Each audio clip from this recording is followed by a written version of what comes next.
এখন জানো তো শীতের সবজিও কিন্তু সারা বছর পাওয়া যায়। এই আমি পুঁই বিচির কথাই বলছি, বাজার থেকে পুঁই বিচি এনেছে, পুঁই বিচি আলু দিয়ে একদম একটু তরকারি করেছি। আগে আমরা এই পুঁই বিচি শীতকালেই পেতাম, এখন কিন্তু যে কোনো সবজি সারা বছরই পাওয়া যায়। চলে এসেছি দুপুরবেলাকে একটা লাঞ্চ ভিডিও নিয়ে। দেখো বন্ধুরা, সবাই মিলে খেতে বসে গেছি। এদিকে আমার পাতে পড়ে গেছে গরম গরম ভাত আর পুঁই বিচি ভাজা।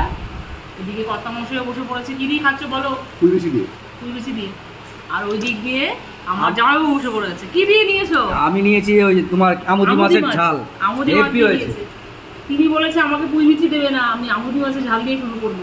ওইদিকে আমার মেয়েও বসে পড়েছে। মেয়ের পাতে একটু বাটি কুচি তরকারি দিয়েছি, তারপরে দই চিকেন তার মামুনি তার জন্য পাঠিয়েছে। দই চিকেন দিয়ে খাবে। আজকে মেনুতে কিন্তু অনেক কিছুই আছে। আছে আমুদি মাছের ঝাল, সাথে আছে কাতলা মাছের মাথা এনেছিল, শুধু কাতলা মাছের মাথা করেছি। এদিকে একটা হাঁসের ডিমও আছে, এদিকে আছে গাঠি কচুর তরকারি। আজকে কিন্তু দুপুরবেলা দুর্দান্ত সব আয়োজন নিয়ে বন্ধুরা বসে পড়েছি। এই পুঁই বিচি দিয়ে ভাত মাখলাম।